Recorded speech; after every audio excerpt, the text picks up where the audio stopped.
समय भी ले रहे थे।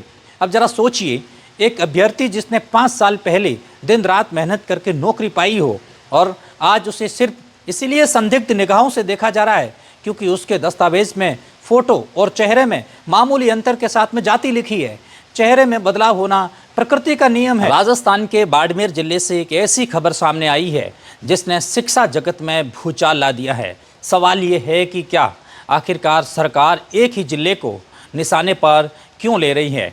एटीएस और एसओजी के आदेश पर जिस तरीके से दस्तावेज जांच का एक अभियान शुरू किया गया, उसने कई शिक्षकों और कार्मिकों की नींद उड़ा दी है। गुड़ामालानी के राजकीय उच्च माध्यमिक विद्यालय में कल और परसों के दिन जिस कड़े माहौल में दस्तावेजों की जांच हुई है, वह किसी से छिपी भी नहीं है। गुड़ामालानी में एटीएस और एसओजी के निर्देश पर 8 सदस्यों की 3 टेबलों पर दस्तावेज जांच का काम शुरू हुआ। इस पूरी प्रक्रिया को लीड कर रहे थे फेराराम चौधरी, जो जालोर डाइट के प्रिंसिपल है और 31 पंचायतों से पिछले 5 वर्षों में गुड़ामालानी से कुल 378 कार्मिकों को दस्तावेज जांच हेतु बुलाया गया। उनके सिग्नेचर, फोटो और मूल दस्तावेज की बारीकी से जांच की गई। लेकिन बड़ा सवाल यह है कि क्या ये सिर्फ दस्तावेज की जांच थी या फिर कुछ और भी मामला था। गुड़ामालानी में 378 में से कुल 317 कार्मिकों के दस्तावेज जांच लिए गए। इसी तरीके से सेड़वा से कुल 294 कार्मिकों में से 289 कार्मिकों के दस्तावेज जांच किए गए। बाकी बचे कार्मिकों की जांच फेराराम के अनुसार जिला स्तर पर एक बड़े कैंप के साथ में की जाएगी। महात्मा गांधी स्कूल स्थानांतरण प्रक्रिया और अन्य कारणों से कुछ कार्मिक जांच के लिए नहीं पहुंच पाए। गुड़ामालानी से 2 शिक्षकों के दस्तावेज पायला कल्ला में शिफ्ट किए गए क्योंकि उनका स्थानांतरण हो चुका है। जांच के लिए डाइट फेराराम हर एक दस्तावेज को बार बार देख रहे थे और अपनी नोटबुक में भी टिप्पणी के तौर पर कुछ नोट्स भी लिख रहे थे। और यह संकेत साफ था कि जिस जांच को जितनी गंभीरता से लिया जाए उतनी ही कम। अब आप जरा इन आंकड़ों पर गौर कीजिए। क्या सिर्फ गुड़ामालानी में 378 कार्मिकों के दस्तावेज जांच किए गए, बल्कि बाड़मेर में पिछले 5 वर्षों में 4009 से अधिक कार्मिक जो भर्ती हुए हैं उनकी भी जांच की जाएगी। इन सभी के दस्तावेज जांचने की प्रक्रिया शुरू हो चुकी है। यानी आने वाले समय में बाड़मेर के कुल 402 पंचायतों से आने वाले कार्मिकों की इसी तरीके से जांच की जाएगी। उनको इसी तरीके से जांच में से गुजरना पड़ेगा। अब सबसे बड़ा सवाल ये उठता है कि आखिरकार एटीएस और एसओजी को शिक्षा विभाग के दस्तावेज जांचने की नौबत क्यों आई। क्या ये सिर्फ औपचारिकता है या फिर इसके पीछे कोई बड़ा खेल छिपा है। रेड प्लस न्यूज़ की टीम ने परसों और कल दिन भर अधिकारियों से बातचीत करने की कोशिश की, लेकिन आपको जानकर के हैरानी होगी कि कोई भी अधिकारी कैमरे पर आने को तैयार नहीं थे। सुलगते सवालों से बचते हुए वे चुप्पी साधे ही रहे। ऐसे में आमजन के मन में शंका होना लाजमी है। सूत्रों के मुताबिक जांच के दौरान उन कार्मिकों के दस्तावेज पर खास नज़र रखी जा रही थी जिनके नाम के साथ में जाति जुड़ी हुई थी। यह कोई छोटा आरोप नहीं है। ये अधिकारी विशेष जाति टाइटल लगे कार्मिकों के दस्तावेज बड़ी गहनता के साथ में जांच और उनके साथ में समय भी ले रहे थे। अब जरा सोचिए, एक अभ्यर्थी जिसने 5 साल पहले दिन रात मेहनत करके नौकरी पाई हो और आज उसे सिर्फ इसीलिए संदिग्ध निगाहों से देखा जा रहा है क्योंकि उसके दस्तावेज में फोटो और चेहरे में मामूली अंतर के साथ में जाति लिखी है। चेहरे में बदलाव होना प्रकृति का नियम है। 5 साल में किसी के चेहरे पर 1 या 2% बदलाव होना स्वाभाविक है, लेकिन जांचकर्ता इन बदलावों को शक की नज़र से देख रहे हैं, जाति को शक की नज़र से देख रहे हैं। और यह सिर्फ जांच नहीं बल्कि अभ्यर्थियों के आत्मसम्मान की भी एक परीक्षा है। दस्तावेज जांच के इस पूरे अभियान में एक और चौंकाने वाली बात सामने आई है।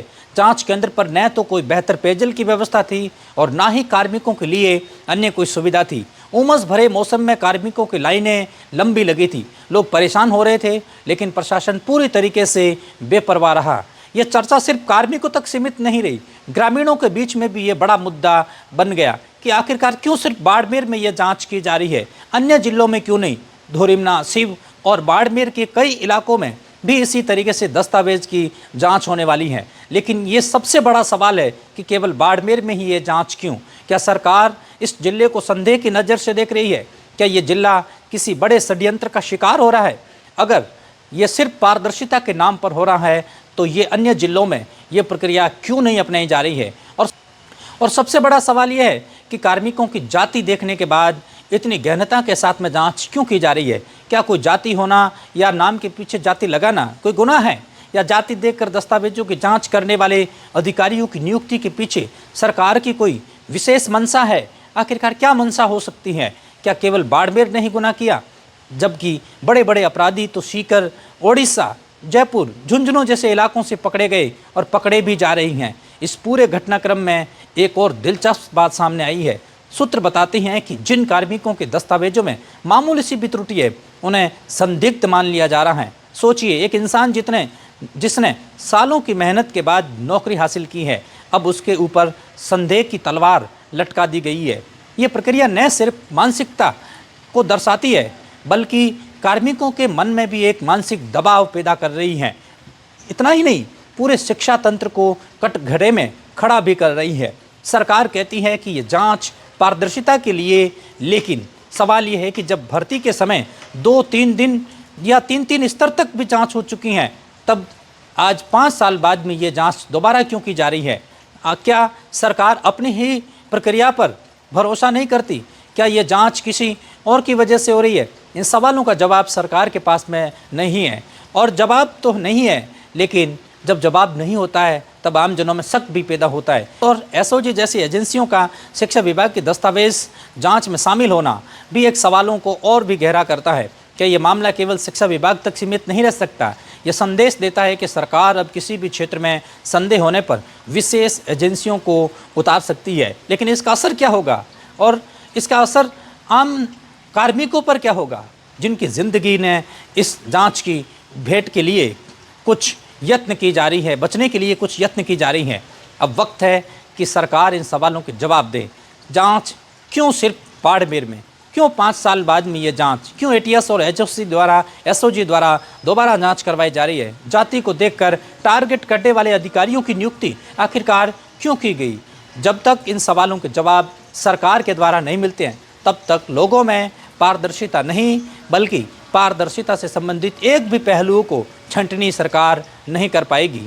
और ये खेल सिर्फ कागजों पर ही नहीं, लोगों के करियर और जीवन पर भी खेला जा रहा है। पर सच्चाई ये है कि उस जांच की जो गुड़ामालानी में शुरू हुई, लेकिन उसके असर, उनका पूरा गूंज है वो बाड़मेर में सुनाई दे रहा है। आने वाले दिनों में ये गूंज राजस्थान की राजनीति तक भी जाएगी या नहीं, ये भी देखने वाला दिलचस्प होगा। लेकिन फिलहाल ये गूंज उन हज़ारों कार्मिकों के दिलों में है जिनके दस्तावेज अब एटीएस और एसओजी के निशाने पर हैं। जांच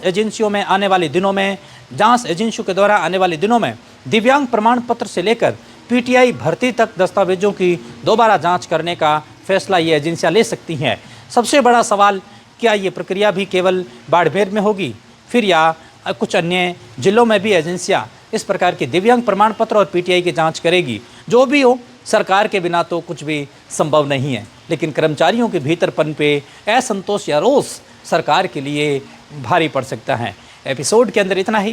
रेड प्लस न्यूज़ से जुड़ने के लिए बहुत शुक्रिया, बहुत शुक्रिया।